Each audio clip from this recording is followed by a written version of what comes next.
శారదా చంద్రమౌళీసం రత్నగర్భగణేశ్వరం శంకరంచ ఋష్యశృంగేశం తుంగాన్ లోకగురూన్ భజే. శృంగేరి శారదాపీఠ ఉభయ జగద్గురుల యొక్క పాదపద్మాలకి నమస్కారం చేసుకుంటూ, జ్యోతిష్ శాస్త్రాన్ని భావతరాల వారికి ప్రసాదించిన ఋషుల యొక్క పాదపద్మాలకి నమస్కారం చేసుకుంటూ, అలాగే నాకు ఈ జ్యోతిష విద్యను నేర్పిన గురువర్యులు జ్యోతిష బ్రహ్మ కీర్తిశేషులు శ్రీ ఏరంకి సూర్యనారాయణమూర్తి గారు, సూర్యశ్రీ దైవజ్ఞ గారి యొక్క పాదపద్మాలకి నమస్కారం చేసుకుంటూ, ఓం శ్రీ మహాగణాధిపతి నమః, శ్రీ గురుభ్యో నమః, హరి ఓం. వీక్షకులందరికీ నమస్కారం.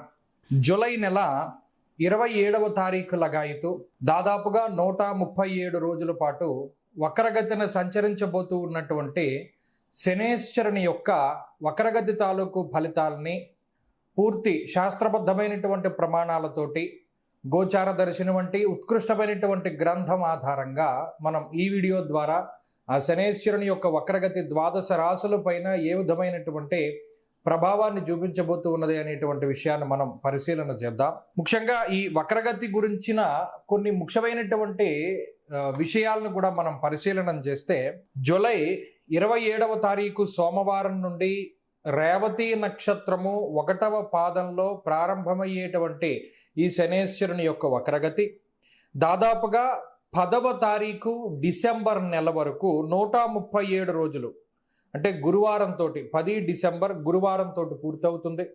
137 రోజుల పాటు ఉత్తరాభాద్ర 4వ పాదము, ఉత్తరాభాద్ర 3వ పాదంలోకి శనేశ్వరుని యొక్క వక్రగతి కొనసాగుతుంది. ఇక్కడ కొన్ని ముఖ్యమైనటువంటి విషయాలు ఏంటి అంటే, 350 డిగ్రీల 36 భాగాల్లో ప్రయాణిస్తూ ఉన్నటువంటి శనేశ్వరుడు వక్రగతిని ప్రారంభించి 343 డిగ్రీల 47 భాగాల వరకు కూడా ఆయన సంచారం జరుగుతుంది. ఇది నేను చెప్తూ ఉన్నటువంటిది కృష్ణమన్స్ ఎఫిమెరీస్ ఆధారంగా చేసుకుని నేను ఈ ఫలితాలను చెప్పడం జరుగుతూ ఉన్నది. అలాగే ముఖ్యంగా గోచారమందు వక్రించినటువంటి ఫలితాలు స్పష్టంగా మూల గ్రంథాల్లో ఎక్కడా కూడా చెప్పబడి లేవు. ఈ విషయాన్ని మనం దృష్టిలో పెట్టుకోవాలి. ఎందుకంటే ఋషులు చెప్పినటువంటి విషయాలన్నీ కూడా రుజు మార్గంలోనే, అంటే ముందుకు ప్రయాణం చేస్తూ ఉన్నటువంటి గ్రహాలకు సంబంధించి, ఫలానా గ్రహం ఇక్కడ ఉంటే ఈ ఫలితం, అక్కడ ఉంటే ఆ ఫలితం అని చెప్పడం జరిగింది తప్పితే, ఫలానా గ్రహం వక్రించినప్పుడు గోచారంలో ఈ ఫలితం ఉంది అని ఏ ఋషి కూడా మనకి చెప్పలేదు. ఈ విషయాన్ని స్పష్టంగా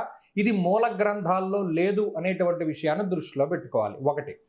2, కానీ వక్రించినటువంటి గ్రహాలు జాతకంలో లగ్నాత్తు ఏ విధమైనటువంటి ఫలితాలని ఇస్తాయి అనేటువంటిది మూలాల్లో ఉన్నది, మూల గ్రంథాల్లో ఉన్నది. అంటే గ్రహాల తాలూకు అవస్థల గురించి మాట్లాడినప్పుడు ఋషులు కొన్ని మాటలు చెప్పారు.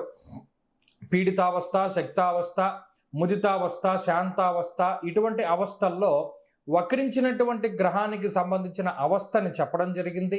అందులో వక్రించిన గ్రహం ఉచ్చక్షేత్రం ఫలితాన్ని ఇస్తుందా, నీచక్షేత్ర ఫలితాన్ని ఇస్తుందా అనేటువంటి విషయాల దగ్గర నుండి, పాపగ్రహాలు వక్రిస్తే ఏ ఫలితము, శుభగ్రహాలు వక్రిస్తే ఏ ఫలితం అనేటువంటి విషయాల వరకు అన్నిటినీ కూడా మూల గ్రంథాల్లో ఋషులు మనకి చెప్పడం జరిగింది.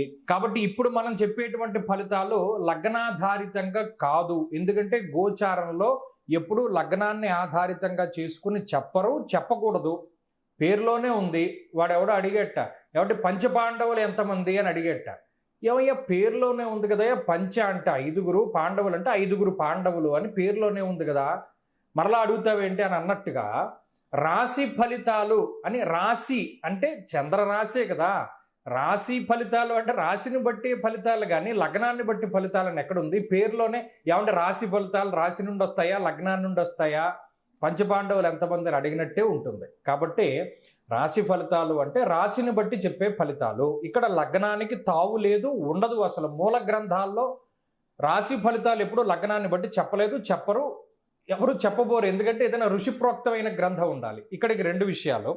సరే, మరి ఈ గోచార ఫలితాలు వక్రించినటువంటిది మీరు ఎలా చెప్తున్నారు అంటే, చరిత్రకారులు కొంతమంది ఉంటారు, నా బోటు వాళ్ళు, మీ బోటు వాళ్ళు, ఇప్పుడు ఫలానా గ్రహం వక్రించినప్పుడు గోచారంలో ఈ రాశుల వారికి ఈ గ్రహాల తాలూకు ఫలితాలు వచ్చాయి కాబట్టి ఈ గ్రహాల తాలూకు వక్రగతి ఫలితాలు ఈ విధంగా ఉండొచ్చు.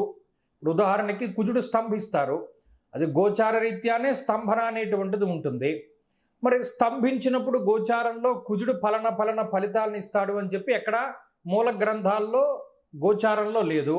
కానీ చారిత్రకంగా, అంటే చారిత్రపరంగా నాలాంటి చరిత్రకారులు లేదా మహానుభావులు ఎవరైనా దర్శించి దాని మీద పరిశోధన చేసినటువంటి వాళ్ళు కొన్ని గ్రంథాల్లో రాస్తే దాన్ని ప్రామాణికంగా చేసి మనం ఇప్పుడు చెప్పబోతూ ఉన్నాం. ఈ విషయాన్ని కూడా దృష్టిలో పెట్టుకోవాలి. సరే, ఇక్కడికి మనం మూల విషయంలోకి వస్తే, శనేశ్వరుని యొక్క వక్రగతి అంతా కూడా మీనరాశిలోనే ఉంటుంది. రాశి మారలేదు. రాశి మారనంత వరకు ఫలితం ఒక విధానంలో ముందుకు వెళుతుంది. రాశి మారిపోతే అంటే కొన్నిసార్లు శనేశ్వరుడు వక్రించి మీనంలో ప్రారంభమై కుంభానికి వచ్చేస్తారు, అప్పుడు ఫలితం మారిపోతుంది. కొంతమంది వక్రించినది మీనంలో కదా కాబట్టి కుంభ ఫలితాన్ని ఇస్తారు, కాబట్టి మేషరాశి వాళ్ళకి ఈయన యోగకారకంగా ఉంటారు అనే విధంగా కూడా మాట్లాడవచ్చును. ఇది వాళ్ళ ఇండివిజువల్ ప్రాస్పెక్టివ్ తప్పితే దీనికి ఆధారం అనేటువంటిది మూల గ్రంథాల్లో లేదు.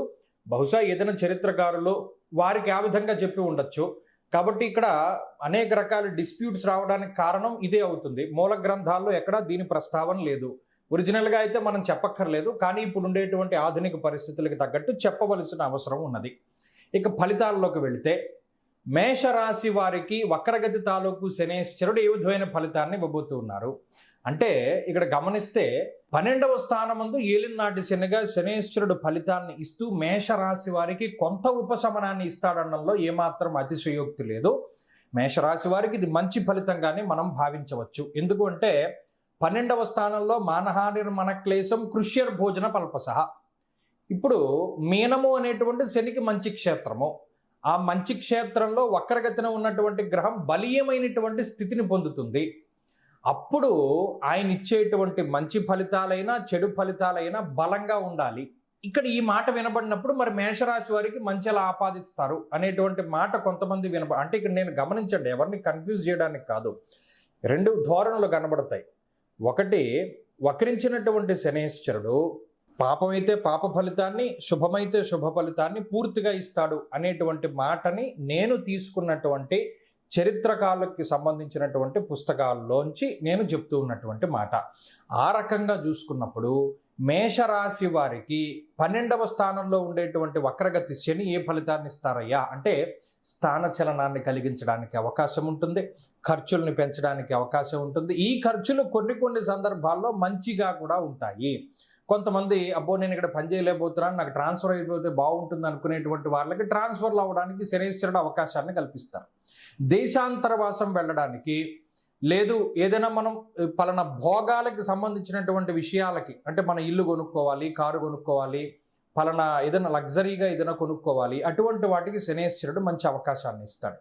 అలాగే ఖర్చులు పెంచడం, స్థిరమైనటువంటి చిత్తాన్ని కలగజేయకపోవడం, ప్రయాణాలను కలగజేస్తూ ఉండడం, ఇలా అనేక రకాలుగా మేషరాశి వారిని కొంత శనేశ్వరుడు ఇబ్బంది పెట్టినా ఈ ఇబ్బందిలోనే మంచి ఉంటుంది. అందులోనే మంచి ఉంటుంది, అందులోనే చెడు ఉంటుంది. ఈ విషయాన్ని మాత్రం మేషరాశి వారు ఎక్కువగా గమనించాలి.